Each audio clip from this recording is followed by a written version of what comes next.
Good morning, everybody. Orange J here with another Etheria restart video, and big news, Yeli's kit is revealed. And look, if you were thinking that the first new light dark unit that we get from Etheria restart wouldn't be OP, you'd be wrong. This character is absolutely broken. Think about like Rosa, but like with multiple follow-up attacks. So we're going to go through this kit right here. They're going to do the kit reveal video. I'm going to break it down for you live.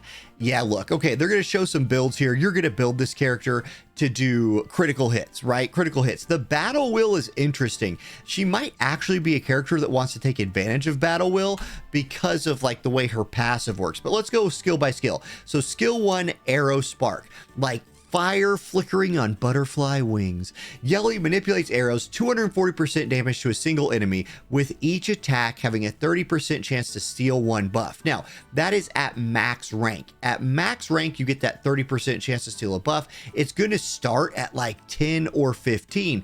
This is a skill you're probably going to want to max because this character is going to be auto attacking more than literally any other character in the game. Like, she's gonna make that shell that gives you buffs to your skill 1 actually usable based on how often she's gonna shoot this this basic attack. So here you go, they're gonna show it right here. Pop, she shoots. Pop, she shoots, she steals the buff. That's going to be a thing. Okay, pause. Skill 2. This is her most important skill. It is her passive. Now, after landing a critical hit with an active skill, Yeli has a 100% chance, and that 100% is after you max it.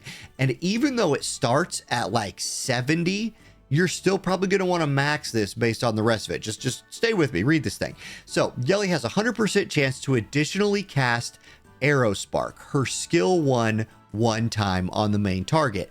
After each casting, the chance of triggering the next cast reduces to 60% of the current chance. Let me break that down for you. You max this skill out. It's at 100%. You use your skill 1. You are guaranteed to use your skill 1 again. Then you have a 60% chance to use your skill 1 again. Then you have a 60% chance of 60%, which is going to be something like 40-ish, to do it again. Then you have like a 15% chance to do it again. She's like machine gun freaking Rosa over here, just blasting away. Like, watch this. Fire. Then she's going to shoot again. And then she's going to get that golden line buff. Then she's going to shoot again. And then she's going to shoot again. That's just something that she's going to be able to do. Shoot a lot of times. This is going to be a character that's OP, especially once you invest into them. I've been saving some lattices in hope that I could pull this character. I don't have nearly enough. You're going to need a lot of lattices here. Now, Nightfire, her ultimate attack, gives her a crit rate 30 buff. So Yeli purifies all debuffs from self. She cleanses herself, then gains a 2-turn crit buff, then deals 3 hits of 120% damage to all enemies, with each hit having a 35% chance to inflict a 2-turn defense down. Look at the cooldown here. You max this thing out, it's on a 3-turn cooldown. So she's a very selfish character in that she's really just trying to make herself do more damage. But you kind of want one of those characters in your squad, right? Like, it's good to have a character that is focused on just murdering something. And this is a single target boss murderer right here. Being able to give herself crit and defense down on the boss will just make her an insane boss killer. And probably somebody who, like, in PvP, you're just going to have a hard time sustaining through that damage. So let's go ahead and watch this happen. She gives herself that crit buff. She's going to summon out her little spirit deal.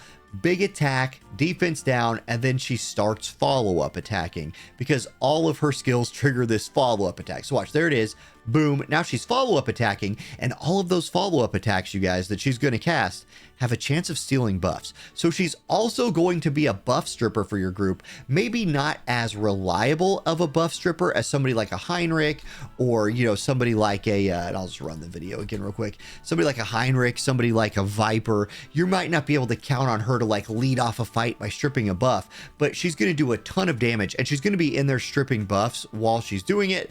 Follow-up attacks for days. Oh my goodness. I cannot wait to actually get some use out of this girl. And yo, I want to look at something real quick.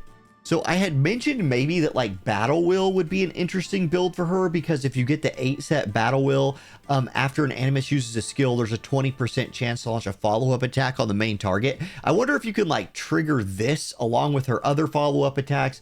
It's kind of funny. I don't know if that's actually a good build or not. It's more just kind of like something to laugh about. But anyway, this character looks absolutely OP. Should you pull for her? It's a light dark character, so hope you got the light dark summons, which I don't. So I hope they release some cheap packs. I will take a run at her myself. Looking forward to it. Good luck on your pulls if you're pulling. Thank you all for watching. Have a great day. I'll catch you next time. Peace.